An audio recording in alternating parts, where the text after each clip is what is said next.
Today we are going to tackle the third lab of the server-side template injection module. So here is the lab description. As you can see, the lab is detailing that the application that we are going to assess, the web application, is vulnerable to server-side template injection, or SSTI in short. So we have to identify the template engine in use and then delete the file morale.txt. So let me start the lab. So here is the lab. I think we have been provided with a username and password. This is a content manager, the user, and also the password is content manager, obfuscated in some way.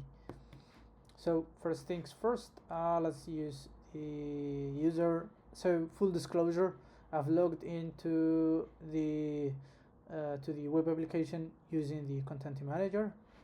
So let us look into the functionalities.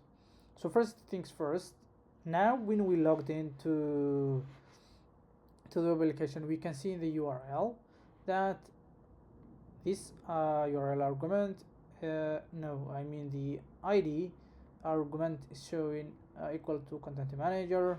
Here we can provide with an email. Also, if we go back to home, so usually when you are about to solve or assess a web application, it is great idea to look into to input submission places where you can see how to see and assess how the web application will react to different input values that you're going to provide. So next, here let me look into, so this is an online shop or an online e-commerce, a small one. So here is showing a lot of products. So if we click on any products, vintage neck defender, and click view details, here we can see vintage neck defender. It has 5 stars. This is the price, and then here we have a description here about the product, and here we have the template. You might be wondering, now you have access as a content manager, and here we click on edit template.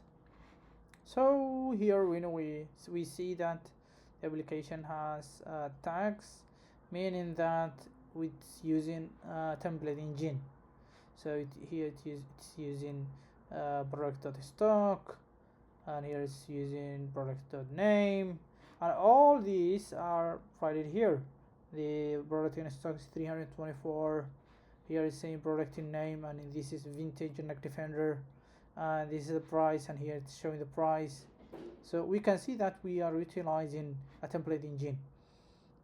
Next thing, and a good thing to do, is when you are, since the tags for the template engine is already evident that we don't need to know which tags it is using.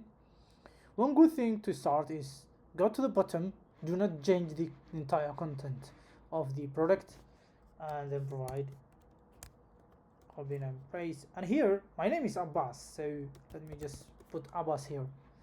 And usually in template engines, if you just provide some characters here, it will think that it is a variable, and it will try to look into what this variable is. But since Abbas is not a defined variable, it is going to throw an error. And from that error, and why I want the web application to throw an error, I would like to identify which template engine I am dealing with. So let me click on preview, and here it has thrown an error. I know that my initial content is ending in the product price, which is here. So here we can see that the web application is using free marker template error, which is Java based template engine. And here it's showing debug mode, use the throw in production, the following has evaluated to null or missing. So, and here it's showing why failed data pass in template marker line 10. It's showing all these, and here it's also showing Java structure trace for programmers. It's saying framework freemarker.core, and it's showing all these errors. So here I have actually before I start recording the video, I have started checking on what FreeMarker is, and also went through its documentation. As you can see, I didn't solve the lab yet. If I refresh here, the lab is not solved. I just wanted to know what FreeMarker is, identify how to insert RCE code into it to do remote code execution. So with that out of the way, so what I have done was, first I just googled FreeMarker, and then it's showing me what FreeMarker is, and that it is a template language reference. Here you can see that, and here also it's saying about your FreeMarker template engine, and here it's detailing everything, and also here in Wikipedia it's detailing what it is. That all out of the way, I also searched for Java documentation about OS commands, and then I landed on this one. So here it's saying to execute OS level code, you will need to use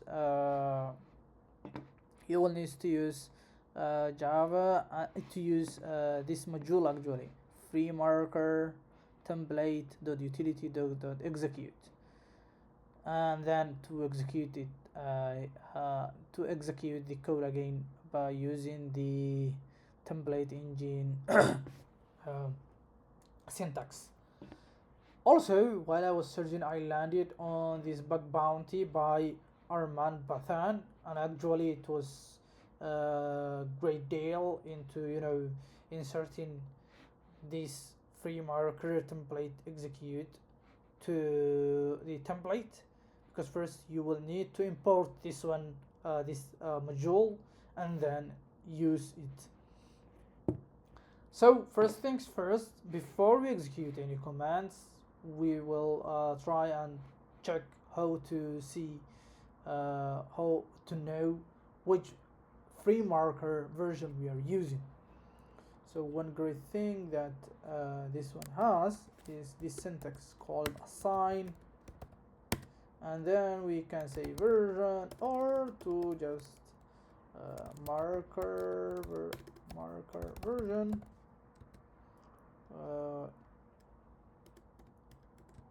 equals dot version, and then in here we can see the version. So the FreeMarker version is, and then you can click on here and then say $, open curly bracket, and then say, I used to develop applications, so actually I don't try me writing on the keyboard, just like to copy paste, and then do preview, and still there is an error. Maybe I didn't type it as it was supposed to be, and why it is throwing me this error. I think it's in here, so let me check if I missed anything. So assign, I did everything correct. Assign test, and then the version. Did I forget anything? And there's the basis everywhere, but wait, in the assign, yeah, here should be with no space. So here, as you can see, the marker version we are using is 2.3.29. Next thing to do is go here and start executing our commands. So first we will need to import the FreeMarker execute module. So what we will be doing is click on open curly brace and then close curly brace, and then what I will be doing is free marker dot template dot utility dot execute, and this module is already in here. This is the same. This is the same one, so even we can take it if you want, just to make sure we are using the correct one. And then what we will be doing is here question mark and say new, and then open, and now we can pass in the command we want, the OS command that we want to be executed, or remote command that we want to execute at the OS level. So first things to do is ID. Though many may argue that starting with ID may flag any antivirus or any EDR, endpoint detection response binaries in the operating in the system will trigger, but here is just assessing an already vulnerable and educational purpose web application. So we'll click on preview. So here we can see that it's using Carlos. This is ideal. Next is going to, we will check where we are or the working directory. So here I'm saying print working directory. I click preview. We are in home Carlos, and in the lab description it was saying that we need to delete morale.txt, which is in Carlos's home directory. So next, we know that, so we will just list the files here, and the only file that's there is morale. And what we can do also, we can do LAS hedge and review it. So here we can see that as you can see that we have bash history, bash logout, bash rc, profile and morale.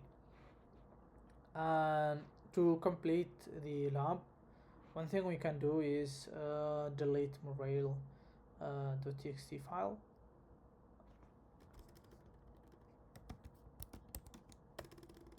rm-rf.